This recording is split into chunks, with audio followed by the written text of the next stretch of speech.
So we're talking about the state of Iowa today because we're talking about state income taxes and what to do with the new rules that were put into place in 2022.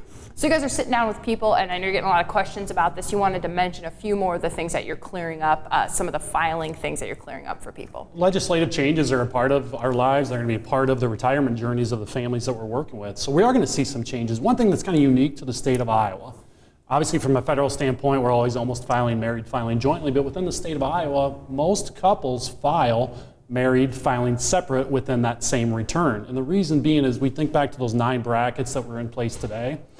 Iowa has it set up so that each individual spouse can fill up those progressive tax rates, and your tax liability ends up being lower.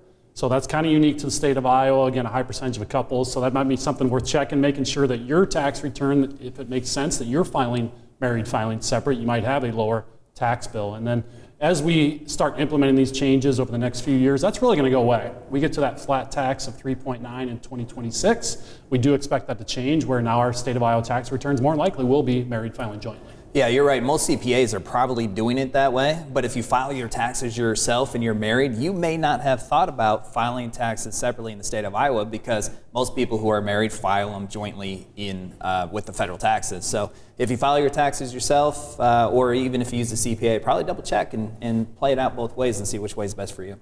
And these tax law changes also have some good information, or some changes at least for farmers. Yeah, this tax law does have a direct impact on farmers as well, from a standpoint that if you're 55 or older and you used to actively farm your farm for 10 years, then you have a choice. You can take cash rent tax-free, or you can choose to have your capital gains, if you sell the land, tax-free when you sell the land as well. So there's a choice involved, which is kind of nice. More flexibility, I think, is a good thing if you understand how to use that flexibility within your overall plan to help mitigate the impact of taxes. So you have the choice. If you're 55 and older and you used to own your farmland and actively farm. Okay, let's talk about what this does to retirement planning. So we know that 2023, the retirement income tax goes away, and then by 2026, a flat tax. Are you guys making changes to retirement plans when you sit down with people based on this legislation?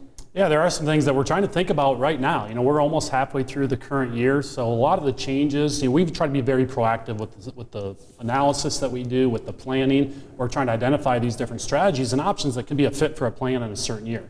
So there are a few things. Loren, you mentioned earlier, Roth conversions. We have a lot of families that we've been doing Roth conversions for a number of years. This might be a year where we choose to stay on the sidelines.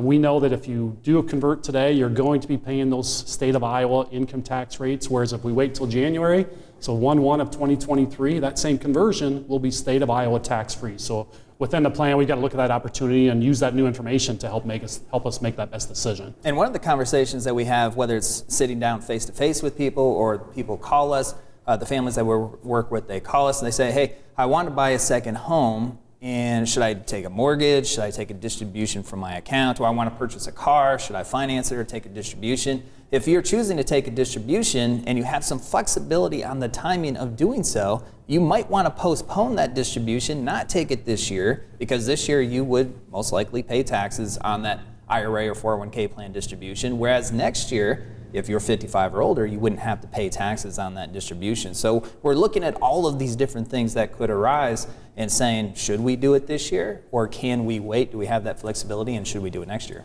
And Loren, you're talking about the voluntary decisions, whether to take a lump sum for some large purpose. What about the non-voluntary ones, the RMDs? If you're turning age 72 this year, you're going to be facing your first RMD. What's something that's nice to think about, or important to think about, is you have the option to defer that initial RMD.